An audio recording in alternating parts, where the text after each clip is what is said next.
Alright, so not too long ago I had done a video where I made some light cast into the floor of a room using Vanishing Point. Well, we're going to take it a step further here in CS3. We're going to use the new and improved Vanishing Point and see if we can get a much more interesting effect using that same type of lighting effect. So what we're going to do, I'm going to make the light coming through this window here appear as though it's shining on the floor and the wall at the same time. Now, in CS2, to achieve this in Vanishing Point, we would have had to do one plane and then gone and do another plane after that. Well, CS3 has eliminated the need to do that. We can do it all in one quick step. So, what I'm going to do here is actually draw a selection using my elliptical marquee. But before I do that, let's create a new layer. Then, I'm going to draw that elliptical marquee just slightly bigger than the window itself. And we're going to fill that with white, which is set as my foreground color. So simply hit Option Delete or Alt Backspace on the PC. Deselect that, and on that layer we're going to go under Filter to Blur, Gaussian Blur, and we're going to give it a relatively soft blur, about a 3%. Let's actually make it about a 4. And we'll hit OK. And then I'm going to activate that layer as a selection by holding down my Command or Control key, clicking on that layer. And we're going to copy it to the clipboard. Copy. Deselect, turn off that layer, and now I'm going to create a new layer on top of that one. And now we're going to go inside Vanishing Point. Go under Filter, Vanishing Point. Now, I'm going to go ahead and start drawing my plane. I'm going to do the floor plane first, start in this corner here, drag this out, and just like that. Now the red line, of course, indicates that I'm not in accurate perspective just yet. Just move these little points around until we get our blue grid right there. Now, next thing I'm going to do, I'm going to draw the second plane, which will be the wall right here.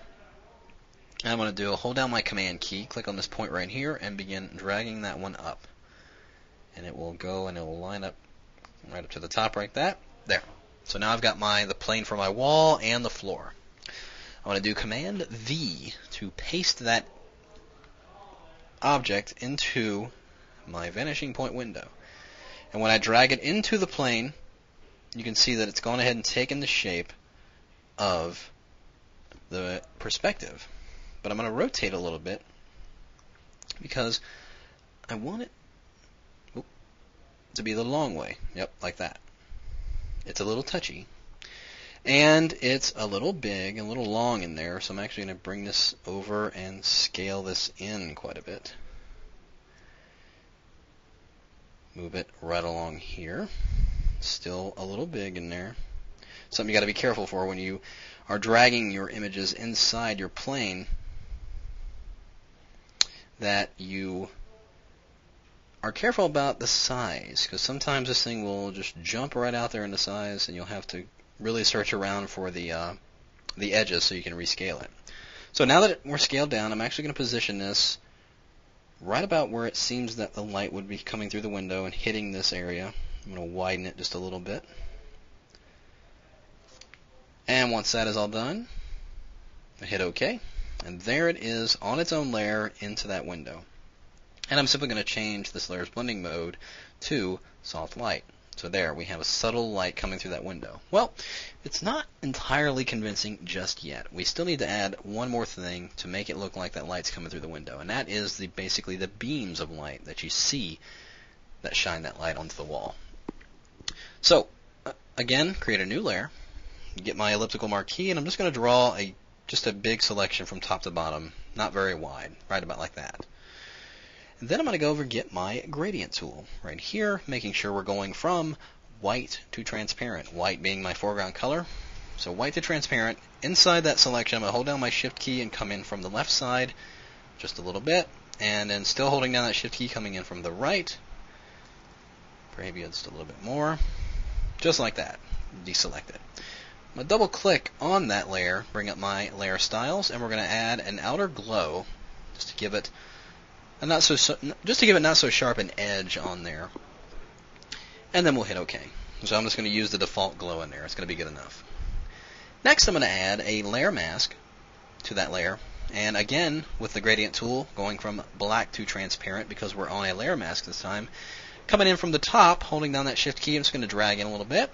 And then from the bottom, and there we have that. Now, with the layer itself selected, not the layer mask, I'm going to simply bring up my Control T, or Command T, to bring up my free transform, scale this in just a little bit, and then rotate it till it's in the approximate direction of the window. Then I'm going to press my Control or right click on the object while it's still in free transform mode, get this little menu and go to Distort.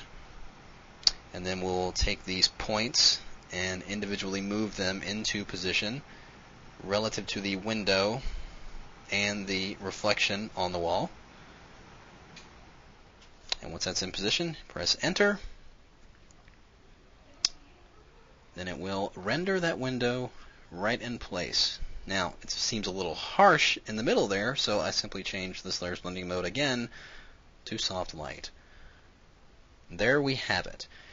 Gone ahead and taken the light coming through that window and put it on multiple planes using the new vanishing point here in CS3, and enhanced it with more beams coming through. And of course, I can scale this in just a little bit more just to make it a little bit more accurate as far as the direction of the light. So, just nudge that into place.